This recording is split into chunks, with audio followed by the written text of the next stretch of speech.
Hi friends, అందరికీ happy Ugadi. నిన్న ఉగాది అయిపోతే ఈరోజు ఏం చెప్తాను అనుకుంటున్నారు. యాక్చువల్గా ఇది నిన్నటి వీడియో అని అనమాట. నిన్న ఈవినింగ్ అలా అమ్మ వాళ్ళ ఊరికి అయితే రావాల్సి వచ్చింది. అనుకోకుండా వచ్చేసినాం అనమాట. ఏం ప్లానింగ్ అయితే లేదు.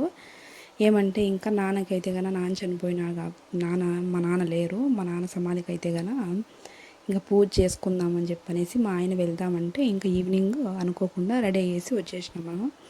ఇంకా ఇక్కడికి వచ్చినాక అయితే కనుక మా ఆయన సమాధి అంతా నీట్గా కడుగుతా అన్నాడు మొత్తం అంతా. అక్కడే మా నాన్నని చూపిస్తున్నాను చూడండి అక్కడ. అంటే ఈ ఉగాదికి అంటే మా సాంప్రదాయం ఎలా అంటే కనుక పెద్దలకు అనమాట. పెద్దలు అంటే చనిపోయిన వాళ్ళకి ఆ రోజు అంతా మొత్తం ఇలా సమాధులందరికీ కడిగి నీట్గా బొట్టులు పెట్టి పూజ చేసి బట్టలు పెడతారనమాట. అందుకోసమనే ఇంకా మా ఆయన అయితే పిలుచుకొని వచ్చినారు. పదా మీ డాడీకి వెళ్ళి సమాధికి పూజ చేసుకొని వద్దామనేసి ఇంకా వచ్చి ఇంకా అక్కడంతా మా ఆయన అయితే కనుక పాపం అంతా ఇంకా నేను వెళ్ళి కడుగుదాం అనుకుంటే పాప అయితే ఏడుస్తూ ఉంది. అందుకోసమని నేను ఎత్తుకొని ఇంకా మా ఆయననే మొత్తం అంతా కడిగేయమని చెప్పేసిన. కడిగేసి మా ఆయన అయితే బుట్లన్నిటికీ పెట్టేసినాడు.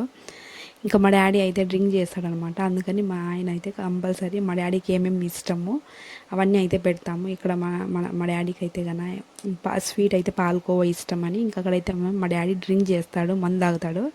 అందుకోసం అయితే కనుక అక్కడ మందు కూడా పెట్టినాము. ఇంకా కొత్తగా బట్టలు పెడతాము అక్కడైతే కనుక పెడతాము, కానీ మాకు టైం లేదు, ఈవినింగ్ అయిపోయింది వచ్చేసరికి. అందుకోసమని కొత్తది అయితే కనుక టవల్ తీసుకుని వచ్చి పెట్టినాము. ఇంకా అట్లా కావాల్సినవన్నీ తీసుకొని అంటే వాళ్ళకి ఏమేమి ఇష్టమో అవన్నీ పెట్టచ్చు. మేమైతే ఇంకా పిల్లల్ని పిలుచుకొని వచ్చేసరికి టైం అయిపోతుందని చెప్పని కొన్ని స్వీట్స్, తాంబూలము, అరటి పండ్లు, ఒక టవల్ ఇంకా మా ఆయన అవైతే తీసుకున్నారు. ఇంకా మా ఆయన అయితే కనుక ఇప్పుడు మా డాడీ చనిపోయి 5 years అవుతుంది. అంటే మా బాబు 4 months బేబీ ఉన్నప్పుడు మా డాడీ చనిపోయినాడు అనమాట. అంటే ఇంకా మా డాడీకి నాకు చాలా బాండింగ్, చాలా ఇష్టం మా డాడీ అంటే కనుక. చాలా మిస్ అవుతుంటాను, అలా చాలా మిస్ అవుతుంటాం మా డాడీని. ఇప్పుడు కూడా వాయిస్ ఓవర్ ఇస్తా అంటే అసలు ఏడుపు ఆగట్లేదనమాట. అలా చాలా మిస్ అవుతూ ఉంటాను అనమాట. నేను చదువుకునే రోజుల్లో అసలు నా ఫ్రెండ్స్కి అంటే ఒక పేరెంట్ ఉండే వాళ్ళైతే కానీ వాళ్ళు ఫాదర్స్ డే అలా వచ్చినప్పుడు వాళ్ళు ఫీల్ అవుతా అంటే అంత ఎమోషన్ తెలిసేది లేదనమాట.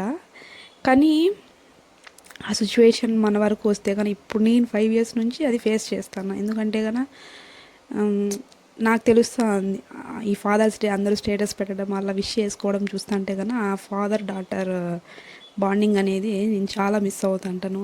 Miss you daddy and love you so much. ఉంటాను ఫ్రెండ్స్, బాయ్.